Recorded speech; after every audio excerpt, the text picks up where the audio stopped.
आपके पास कोई भी लीनियर ऑपरेटर है T from the vector space V to V, be any linear operator, and W जो है आपका सब स्पेस है वेक्टर स्पेस वी का, then T is called, then W is called T invariant, then W is called T invariant if T of W मैं निकालता हूँ वो आपका कंटेनर होता है डब्ल्यू के अंदर। This is the definition of T invariant. इसका मतलब क्या है कि अगर कोई भी, अगर मैं एलिमेंट लेता हूँ डब्ल्यू का, फॉर एग्जांपल कोई भी एलिमेंट अगर मैं लेता हूँ V in W and T उसके ऊपर मैं अप्लाई करता हूँ T of V, and then that will be member of W again. तो this is the meaning. Example, सबसे पहला सबस्पेस है सिंगलटन जीरो, ट्रिवियल सबस्पेस होता है, ठीक है, this is a trivial subspace, the singleton zero and W2 मैं assume कर लेता हूँ V vector space, these are the trivial subspaces of the vector space V। ठीक है, तो W जो है टी इनवेरिएंट होता है आपका। फॉर एग्जांपल अगर ये आपका W1 है, तो W1 is singleton zero, then this is T invariant. T कोई भी लीनियर ऑपरेटर है, ठीक है, तो टी इनवेरिएंट के लिए क्या चाहिए, कोई भी एलिमेंट में लूंगा W का, उस पर मैं अप्लाई करता हूँ एलिमेंट, तो again a member of W। Now since इसका एक ही एलिमेंट है W के अंदर, वो है जीरो, तो V is equal to zero belonging to the element W1, then T of V1, then T of V मैं अप्लाई करता हूँ, यानी टी ऑफ V कितना है, T of zero. Now since T linear operator, तो zero की image होती है वो जीरो ही होती है, so T of zero is again zero, and zero is this is belonging to W1, so this implies W1 is T invariant। आपके पास W2 है, सबस्पेस है वेक्टर स्पेस V, क्योंकि T of V मेरे को चाहिए कि T of V is contained in V, and by definition क्योंकि T जो है लीनियर ऑपरेटर है V से लेके V पे, तो it automatically satisfy this condition, T of V has to be member of V, because T जो है आपका लीनियर ऑपरेटर है V से लेके V पे। तो W2 इज आल्सो है T invariant subspace of the vector space V। Next example है W3 में लेता हूँ null space of T, null space of T ना, तो मेरे को क्लेम करना कि W3 is also T invariant, W3 is also T invariant subspace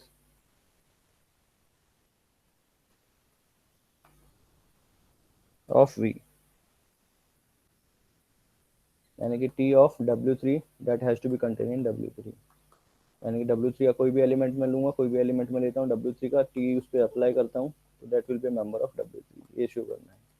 W3 है, तो W3 जो है आपका क्या है, नल स्पेस है, तो नल स्पेस में क्या है, वे सारे एलिमेंट होंगे null space, all those element X belong to the vector space V domain में, सच दैट टी में अप्लाई करूंगा तो यहाँ की मेरे को क्या मिलेगी, आइडेंटिटी जीरो, एडिटिव आइडेंटिटी, तो T of X that will be zero. तो यहाँ से अगर मैं कोई भी एलिमेंट लूंगा तो मेरे को शो करना है कि वो आपका अगेन W3 में बिलोंग करेगा। तो कोई भी एलिमेंट अगर मैं लेता हूँ यहाँ से, फॉर एग्जाम्पल V मैंने ले लिया, बिलोंग करता है W3 के अंदर, W3 में नल स्पेस में, तो नल स्पेस किसका मतलब है कि टी अगर मैं इस पर अप्लाई करता हूँ तो दैट विल बी जीरो, तो this implies T of V is zero. अब मेरे को क्लेम क्या करना है कि टी ऑफ वी जो होगा आपका मेंबर होगा W3 का, तो टी ऑफ वी जो है आपका क्या है, जीरो है, तो मेरे को क्लेम करना है कि ये आपका एलिमेंट बिलोंग करेगा W3 में, W3 यानी कि नल स्पेस में बिलोंग करेगा, ये चेक करना है, बट टी ऑफ जीरो तो जीरो होता ही है, तो दिस इम्प्लाइज ये आपका जो एलिमेंट है टी ऑफ वी यानी कि zero, that is belonging to W3, therefore W3 is also a T invariant subspace। W4 है, W4 में डिफाइन करता हूँ रेंज ऑफ T, तो रेंज ऑफ T में किस प्रकार के एलिमेंट होते हैं, T ऑफ T जो है आपका linear operator vector space V से लेके V पे, तो रेंज ऑफ T क्या होता है, T ऑफ X, और X आपका बिलोंग करता है वेक्टर स्पेस V में, तो T of X, X belonging to the vector space V, this is the range of T, and you know that range of T जो होता है वो आपका सबस्पेस होता है यहाँ का, कोडोमेन का, तो रेंज ऑफ T जो होता है सबस्पेस होता है कोडोमेन का, ठीक है। और मेरे को क्लेम करना है कि W4 इज टी इनवेरिएंट, तो टी इनवेरिएंट के लिए मेरे को कोई भी एलिमेंट यानी कि ये शो करना है T of W4 is contain in W4, कोई यानी कि मेरे को कोई भी अगर एलिमेंट में लेता हूँ V बिलोंग टू W4, तो शो करना है T of V again a member of W4, ये शो करना। तो कोई भी एलिमेंट अगर मैं लेता हूँ V, लेट V मैंने ले लिया, बिलोंग करता है आपका W4 में, W4 में किस प्रकार के एलिमेंट है, T ऑफ X टाइप के, X belong to the vector space V, यानी कि T जो है आपका linear operator vector space V से लेके V पे, अगर मैं ये लेता हूँ रेंज ऑफ T है इसका, तो ऑन टू मैप तो रहता ही है T से लेकर रेंज ऑफ T पे, तो that will be an onto map, यानी कोई भी अगर एलिमेंट में यहाँ पे रेंज में कंसिडर करूंगा तो उसके कॉरस्पॉन्डिंग मेरे को यहाँ पे एक इमेज मिले, प्री इमेज मिलती है, such that T of that element will be, तो यानी कि V अगर आपका बिलोंग करता है W4 में, W4 में ये आपका है रेंज ऑफ T, का मतलब क्या है कि अगर मैं यहाँ पे कोई भी एलिमेंट लूंगा, क्योंकि रेंज ऑफ टी तक ये आपका ऑन टू मैप होता है, तो यहाँ पे कोई भी एलिमेंट लूंगा तो उसके कॉरस्पॉन्डिंग मेरे को एलिमेंट मिलेगा। For example you, such that this implies there exists an element मिलेगा u belonging to the vector space v such that t of u will be that element v। ठीक है, तो मेरे को क्लेम क्या करना था, क्लेम करना है कि t ऑफ v वो आपका बिलोंग करेगा W4 में ना। कंसिडर करते हैं t ऑफ v, तो t ऑफ v किसके इक्वल होगा, t ऑफ v किसके इक्वल है, t ऑफ u के इक्वल है। Now since t of u जो है आपका मेंबर किसका मेंबर है, t of u again a member of v, that will be a member of v, and ये by definition range of T किसके equal होती है, T of X, X belong to we, तो ये आपका element है V का, तो this will be belonging to the range of T. For W4 is a T invariant subspace. Therefore these are the subspaces. कौन कौन से हैं, ट्रिवियल जो एग्जांपल्स हैं टी इनवेरिएंट के, सबसे पहला एग्जांपल है singleton zero subspace, this is trivial.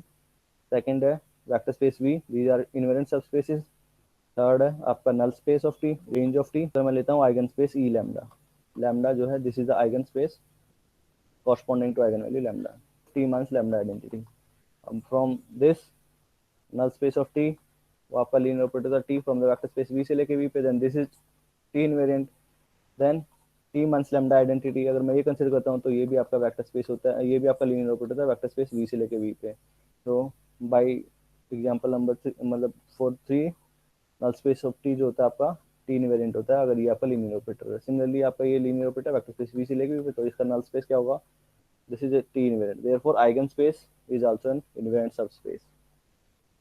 Example number 2, given a T is a linear operator from R3 to R3 defined by T of A, B, C। A, B, C कैसे define किया है, first two component को add करेंगे, second to component को add करेंगे B part में, और सी component जो है वो आपका जीरो है। देन W1 में डिफाइन करता हूँ X Y plane, this is the X Y plane. इस प्रकार के एलिमेंट होते हैं एक्स वाई जीरो टाइप के, एक्स वाई आपका बिलोंग करेगा रियल रियल में, रियल फील्ड में। W2 में डिफाइन करता हूँ एक्स प्लेन। एक्स प्लेन किस प्रकार के एलिमेंट होंगे, एक्स जीरो टाइप के, एक्स बिलोंग करता है आर में। ठीक है, तो मेरे को क्लेम करना है कि दिस इज टी इनवेरिएंट, यानी कि T of W1 has to be contain in W1। Similarly मेरे को शो करना है कि W2 is also T invariant, T of W2 has to be contain in W2। तो मैं क्या करता हूँ, कोई भी एलिमेंट में यहाँ से एक एलिमेंट लेता हूँ W1 का। सो फॉर एग्जाम्पल मैं एक एलिमेंट मैंने चूज किया V, that is belonging to W1, और V1 जो है किस फॉर्म का है, इस फॉर्म का, तो मैंने अज्यूम कर लिया वो है आपका एक्स वाई टाइप का, zero zero and X Y जो है ये आपके रियल नंबर है। Then T of V one अगर मैं कंसिडर करता हूँ तो T of V one means T of X Y zero.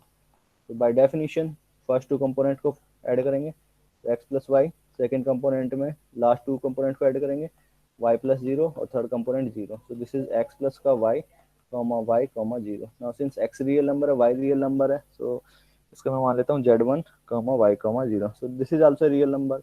तो अगेन ये आपका इसी फॉर्म का हो गया एक्स वाई जीरो जीरो। तो again this is a member of W1। T of V1 is belonging to W1 when V1 जो है आपका बिलोंग करता है W1 में, तो T of V1 is belonging to W1, this implies W1 is T invariant subspace। Similarly यहाँ पे कोई भी एलिमेंट मैं लेता हूँ तो आपका किस फॉर्म का होगा, इस टाइप का होगा, एक्स जीरो जीरो टाइप का होगा, एक्स बिलोंग करेगा रियल नंबर में। Then T of V two अगर मैं कंसिडर करता हूँ तो T of X zero zero, by definition first two component add करेंगे तो X plus zero, second two component add करेंगे यहाँ से जीरो प्लस जीरो, और थर्ड कंपोनेंट जीरो है। तो this is again a member of W2। Therefore यहाँ से मैंने कोई एलिमेंट लिया W2 का, T अप्लाई किया, again a member of W2। This implies W2 is T invariant। This is T invariant subspace of V। Next है T cyclic subspace। T cyclic subspace generated by a non-zero element, non-zero vector x, जो कि आपका belong करेगा vector space V में। ठीक है, तो given है कि T जो है आपका लीनियर ऑपरेटर है, वेक्टर स्पेस V से लेके V भी लीनियर ऑपरेटर V में है। तो हम कंसिडर करते हैं W is equal to X, T of X, T square X, T cube X and so on, यानी कि टी की पावर आई में चलता रहेगा, T to the power I, और आई जो है आपका बिलोंग करेगा जेड पॉजिटिव में। जो डब्ल्यू जो है इसका हम डिफाइन करते हैं इस सेट का स्पैनिंग सेट। एंड ये आपने पढ़ा होगा कि लीनियर स्पैन जो होता है ऑलवेज सब स्पेस होता है। लीनियर ऐसा कोई भी सेट है then linear span is always subspace. Therefore W जो है आपका सब स्पेस है किसका, वेक्टर स्पेस वी का ही रहेगा, क्योंकि ये एलिमेंट एक्स जो है वो आपका कहाँ का है, वी का है, वेक्टर स्पेस वी का है। टी जो है T of X T square X, these again will be the member of V, because T जो है आपका लीनियर ऑपरेटर है। तो डब्ल्यू जो है आपका सब स्पेस है, W is subspace of V. And ये जो आपका डब्ल्यू है इसको हम बोलेंगे W is called T cyclic subspace, this is called the T cyclic subspace of V generated by X. Second है कि W is T invariant subspace of V. क्यों है, क्योंकि कोई भी एलिमेंट अगर मेरे को यहाँ से लेना है तो उसमें मैं मेरे को क्या शो करना है, टी इनवेरिएंट के लिए क्या शो करना है, T of W is contain in W. तो यहाँ पे जो है डब्ल्यू का कोई भी मेंबर लेता हूँ, डब्ल्यू का जो है अगर मैं कोई भी एलिमेंट लेता हूँ फॉर एग्जांपल वी, वी या तो किस फॉर्म का होगा, या तो एक्स की फॉर्म का होगा या टी की पावर आई एक्स की फॉर्म का होगा। देन टी ऑफ वी अगर मैं कंसिडर करता हूँ तो that will be the T of X और T of T to the power I X, यानी कि टी की power I plus one X. तो कोई भी अगर एलिमेंट में लेता हूँ डब्ल्यू का तो अगेन टी ऑफ एक्स या T to the power I form की, that will be a member of W, these are belonging to W. therefore t of w is contained in w, therefore w जो है आपका T invariant subspace होता है vector space v का। Next point है कि w जो है ये आपका small subspace T invariant x है, so w is the t invariant subspace of v and w is the smallest t invariant subspace of v containing x। Generate हुआ था x से जनरेट हुआ था, इसका मतलब कि अगर z कोई भी टी इनवेरिएंट सबस्पेस है मेरे पास जो कि कंटेन करता है x को, then w has to be contain in z, this is the meaning. ये आपका एक्सरसाइज का क्वेश्चन है, एक्सरसाइज 11, इसको नेक्स्ट क्लास में देखेंगे। गिवन है कि आपके पास टी जो है लीनियर ऑपरेटर गिवन है defined on R3 such that T of A B C is minus का B plus C, A plus C and 3c, ठीक है। एंड इवन जो है आपका 1 0 0 है। Now we will calculate the T invariant subspace generated by even. Example number 3, given a t is a linear operator from R3 to R3 such that t of a b c is defined as minus का b plus c comma a plus c comma 3c, then t is linear, obviously t जो है linear operator है। Then मेरे को calculate करना है E1 जो है आपका वेक्टर है 1 0 0 जो कि बेसिस एलिमेंट होता है R3 का, ठीक है। तो ये आपका है non zero element x, E1 जो है वो आपका हमने ले लिया नॉन जीरो एलिमेंट जो कि x के इक्वल है। Then we will calculate the spanning set of यानी T cyclic surface generated by x, x हमारा है E1 यानी x होता है फिर t ऑफ E1 फिर t square E1 t cube E1 and so on. तो दिस इज द सेट जो कि स्पैनिंग सेट ऑफ हम ये कंसिडर करते हैं, और ये आपका टी इनवेरिएंट सबस्पेस होता है जो कि कंटेन करता है x को। तो x जो है आपका नॉन जीरो वेक्टर है, देन हम कंसिडर करते हैं दिस सेट। तो अब हम कैलकुलेट करते हैं E1 हमारे पास है, टी ऑफ E1 कैलकुलेट करते हैं। तो टी ऑफ E1 कितना है, T of E1 is T of 1 0 0, यहाँ पे E1 है, ए की वैल्यू कितनी है 1 है, बाकी एलिमेंट 0 है, ए की वैल्यू 1 है बाकी 0 है, तो यहाँ पे 1 1 आएगा बाकी एलिमेंट 0 है। तो दिस इज E2। मैं आप टी स्क्वायर ऑफ E1 निकालना है, तो टी स्क्वायर ऑफ E1 में कंसिडर करता हूँ, तो स्क्वायर ऑफ E1 में कंसिडर करना है तो टी ऑफ E1, और टी ऑफ E1 किसके इक्वल है, E2 के इक्वल है। तो टी ऑफ E2 कैलकुलेट करते हैं, तो टी ऑफ E2 कितना है 0 1 0, यानी कि बी की वैल्यू 1 है एंड ऑल अदर एलिमेंट है 0, तो यहाँ पे -1 हो जाएगा बाकी एलिमेंट 0 है, तो माइनस का E1।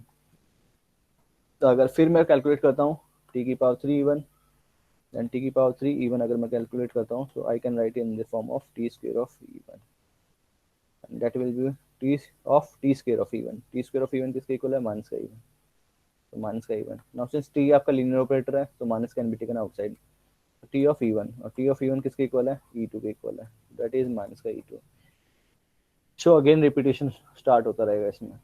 तो अब टी की पावर 4 लूंगा तो यहाँ के इसके बाद आपका रिपीटेशन स्टार्ट हो गया। टी ऑफ इवन इज ई2, फिर T square of even minus का इवन, फिर टी की पावर 3 मैंने लिया माइनस का ई2, तो अगेन टी की पावर 4 मैं निकालूंगा।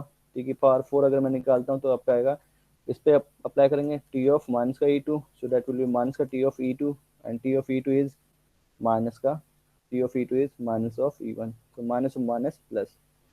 तो ये आपका only the spanning set of E1 and E2. E1 and E2. So this is the set. तो spanning set of E1 comma E2 यानी कि I can write in the form of S time of E1 कितना है 1 0 0 plus T time of 0 1 0, and S and T ये आपका real field में से है, तो this can be written in the form of S comma T 0 and S comma T belong करेगा आपका आर में, यानी कि डब्ल्यू जो है आपका is X Y plane. Number 4 आपका पॉलिनोमियल स्पेस है P2R से लेके P2R पे एक टी एक लीनियर ऑपरेटर P2R से लेके P2R सच दैट कोई भी, क्योंकि यहाँ पे पॉलिनोमियल होते हैं तो हम फंक्शन की तरह ट्रीट करते हैं, यहाँ पे कोई भी एलिमेंट है that will be a polynomial function F of x अगर मैं अज्यूम करता हूँ, या पी एक्स होता है तो P X can be taken as F X, तो टी ऑफ एफ एक्स हमने डिफाइन किया एफ डेरिवेटिव ऑफ एक्स।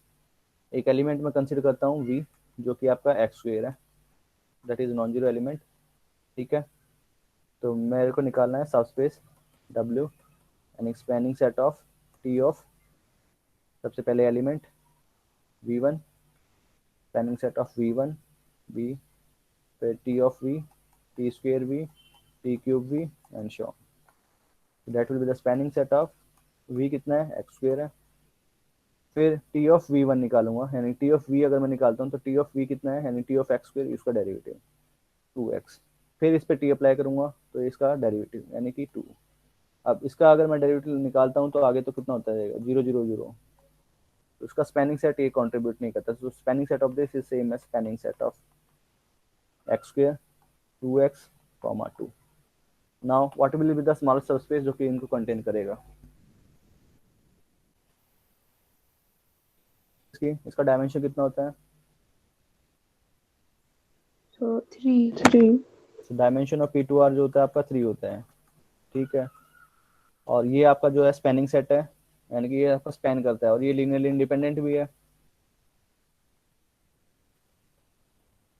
क्यों लीनियरली इंडिपेंडेंट है, So तो P2R ही होगा। पूरा P2ER होगा, इसका भी डायमेंशन 3 है और स्पैनिंग सेट है और लीनियरली डायमेंशन 3 है, और ये आपका सबस्पेस होगा P2R का।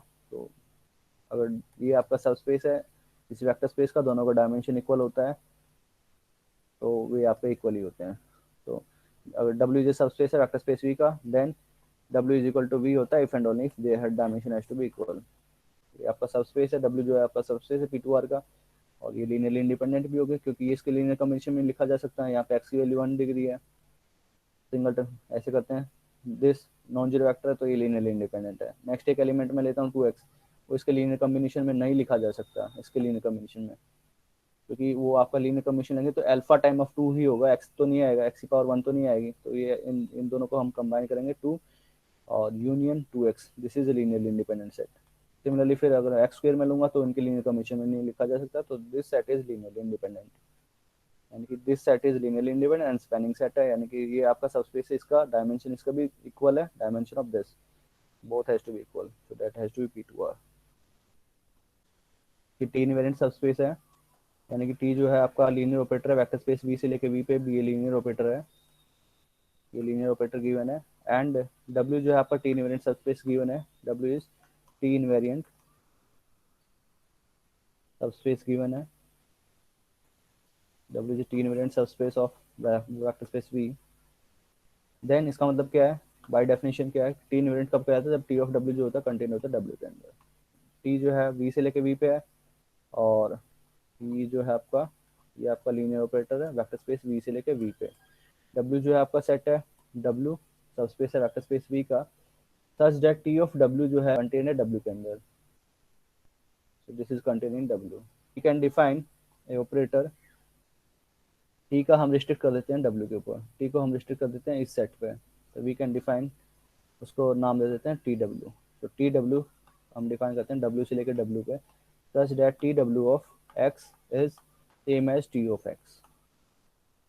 एक्स बिलोंग करेगा आपका डब्ल्यू के अंदर। टी अगर आपका डब्ल्यू जो है आपका टी इनवेरिएंट सबस्पेस है, we can define the new operator T W from the vector space W से लेकर डब्ल्यू पे, such that T of W is T of X, जो कि आपका ओरिजिनल वेक्टर स्पेस था। यानी कि यहाँ पे हमने क्या किया है, जो आपके जो ऑपरेटर था टी, वो वेक्टर स्पेस वी पे था, उसको हमने रिस्ट्रिक्ट कर दिया डब्ल्यू पे, उसको नाम दे दिया T W. Because T linear है तो T W is also linear. तो एक्स प्लस बीटा वाई अगर मैं कंसिडर करता हूँ, और एक्स एंड वाई कहाँ के मेंबर है, डब्ल्यू पे, ठीक है। और डब्ल्यू जो है सब स्पेस है, तो alpha time of X plus this is again a member of W, and by definition this is same as T of alpha X plus beta Y. And ये आपका पूरे वेक्टर स्पेस पे है, लीनियर ऑपरेटर है, तो ये तो W के एलिमेंट है, तो W is also contain in V, so t is linear, so I can write in this form t of x plus beta time t of y, that is alpha। और t of x, x आपका member है w का, x w का member, तो t आपका जो define है वो t w है, that is t w of x plus beta time of t w of y, so t w is also linear operator। if t is a linear operator on a finite dimensional vector space v and w जो है आपका t invariant subspace है of the vector space v, then the characteristic polynomial of t w divides the characteristic polynomial of t। कि अब निकालूंगा characteristic polynomial of T W, क्योंकि मैं define कर सकता हूँ टी डब्ल्यू फ्रॉम डब्ल्यू से लेकर डब्ल्यू पे। This is the linear operator, so that T W of X is T of x. तो अब मैं इसकी कैरेक्टरिस्टिक पॉलिनोमियल निकालता हूँ, characteristic polynomial of T W of in terms of T, ठीक है। ये कैरेक्टरिस्टिक पॉलिनोमियल इसकी है, और इसकी कैरेक्टरिस्टिक पॉलिनोमियल मैं निकालता हूँ इन टर्म्स ऑफ टी। थ्योरम है कि जो कैरेक्टरिस्टिक पॉलिनोमियल है, जो आपकी जो तीन यूनिट सब स्पेस है हमने डिफाइन किया है, तो वो आपका छोटे सेट पे है, तो इसकी जो कैरेक्टरिस्टिक पॉलिनोमियल होगी वो डिवाइड करेगी characteristic polynomial of capital T. तो ये आपकी थ्योरम है।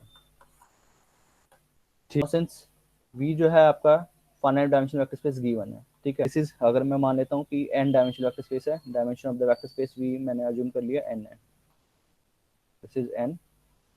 ये भी आपका फाइनाइट डायमेंशनल वेक्टर स्पेस होगा, सब स्पेस होगा v का, तो इसकी भी जो है डायमेंशन होगी फाइनाइट होगी, यानी कि n से कम होगी। मैं अज्यूम कर लेता हूँ k, ठीक है। तो इसकी डायमेंशन मैं अज्यूम कर लेता हूँ k है, k जो होगा लेस देन होगा n से, इक्वल भी हो सकता है। अज्यूम कर लेता हूँ बेसिस जो है w के लिए वो है हमारे पास v1 v2 v3 up to vk। और नाउ सिंस w जो है सब स्पेस है v का, so I can extend this basis to form a basis of the vector space v, ठीक है। तो मैं इसको एक्सटेंड कर देता हूँ इस बेसिस को to form a subspace, to form a basis for the vector space v। So v के तक तो ये बेसिस थी हमारी w की, इसको मैं एक्सटेंड करता हूँ to form a basis of vector space v, so that will be the base। तो मैं अज्यूम करता हूँ a जो है मेरी मैट्रिक्स है, matrix representation of t with respect to the basis beta, ठीक है। तो ये अगर मैं निकालता हूँ, तो बेसिस अगर निकालते हैं, तो मैट्रिक्स अगर निकालते हैं तो कैसे निकालेंगे, तो टी ऑफ, पहले बेसिस एलिमेंट को हम उठाते हैं तो टी ऑफ वी1 निकालूंगा, फिर टी ऑफ वी2 निकालेंगे, उनको हम बेसिस एलिमेंट में लिखेंगे। तो टी ऑफ वी1 जो है आपका मेंबर है, सिंस वी1 जो है आपका कहाँ का मेंबर है, v1 जो है बेसिस एलिमेंट है, यहाँ तक ये है आपके बेसिस थे w के, तो v1 जो है आपका बिलोंग करेगा w के अंदर, and t is w is T invariant, तो t ये आपका टी इनवेरिएंट गिवन है, यानी कि t ऑफ v1 जो होगा वो भी आपका मेंबर होगा w का। तो w का मेंबर होगा, यानी कि मैं इन्हीं के लीनियर कॉम्बिनेशन में लिख सकता हूँ, यानी कि I can write in the form of alpha 1 v1 plus alpha 2 v2 plus plus alpha k vk। Next element उनको मैं ऐड कर देता हूँ जीरो, क्योंकि बेसिस के लिए बीटा के कॉम्बिनेशन में लिखना है, तो zero time of V K plus one plus plus zero time of V N, I can write in this form. Similarly T of V two में निकालता हूँ, सो वी टू आपका मेंबर है डब्ल्यू का, टी इनवेरिएंट है, तो T of V two मैंने assume कर लिया beta one V one plus beta two V two plus plus beta K V K, that will be the zero element of V K plus one, zero V N. Similarly मैं T of V K निकालता हूँ, मैं assume कर लेता हूँ gamma one V one plus plus gamma K V K plus जो element होंगे extra element वो आपके होंगे जीरो। नेक्स्ट ये हमारा हो गया यहाँ तक। उसके बाद है हमारे पास है T of V K plus one up to T of V N, कुछ भी लिख सकते हैं, for example A one one V one, मेरे को नहीं पता क्या आएगा, बट हमको इनके लीनियर कॉम्बिनेशन में लिखना है। I can write in this form of a1n vn. Similarly vn को मैं लिखूंगा तो उसको हम लिख सकते हैं for example b11 v1 plus b1n vn. Now matrix representation अगर हम निकालते हैं respect to the basis element beta, तो उसको हम लिख सकते हैं टी ऑफ वी वन का coordinate vector, T of V two का, T of V three, T of V K, T of V K plus one up to T of V N. तो अगर मैं इसको लिखता हूँ V one we to V K plus one up to V N की form में, तो V one T of V one अगर मैं निकालूंगा तो मेरा पास कहाँ तक मिलेगा, वी के तक ही मिलेगा. इसको हम लिख सकते हैं alpha one alpha two up to alpha K and all other elements are zero. Similarly beta one T of V two में निकालता हूँ तो beta one beta two up to beta K and all other elements are zero. अगर मैं यहाँ पे निकालता हूँ gamma one gamma two up to gamma K and all other elements are zero. ठीक है. उसके बाद ये है हमारे पास ए वन में A one A one two up to A one K A one N. Similarly यहाँ पे कुछ एलिमेंट रहेंगे तो उसको मैंने लिख दिया b11 b12 b1k and b1n. तो इस ये मैट्रिक्स आएगी, इसको हम डिवाइड कर देते हैं इस फॉर्म में. मैट्रिक्स को हमने पार्टीशन कर दिया. अब मैं क्लेम करता हूँ ये जो मेरी मैट्रिक्स है ये आपका मैट्रिक्स रिप्रेजेंटेशन है टी डब्ल्यू के corresponding with respect to the basis gamma. क्योंकि अगर इस गामा के रिस्पेक्ट में टी इनवेरिएंट है तो T W of V one अगर मैं निकालता हूँ तो टी इनवेरिएंट गिवन है, तो अभी अभी जो मैंने लिखा था वो डब्ल्यू वन अल्फा वन इसी की फॉर्म में है, बाकी मैंने एक्सटेंड किया था. फिर टी डब्ल्यू ऑफ, क्योंकि T W of V two अगर मैं निकालता हूँ और क्योंकि ये तीन वेरिएंट गिवन है तो टी डब्ल्यू किसके इक्वल है, टी के इक्वल है. So T W of V one is T of V one.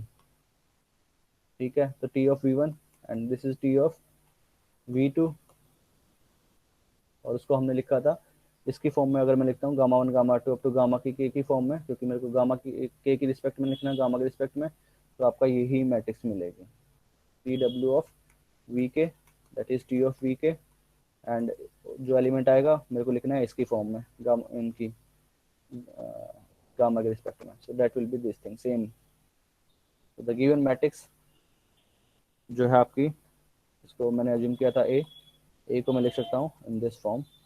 इसको मैंने अज्यूम कर लिया matrix B one, this is matrix B two, this is matrix B three and ये आपका जीरो.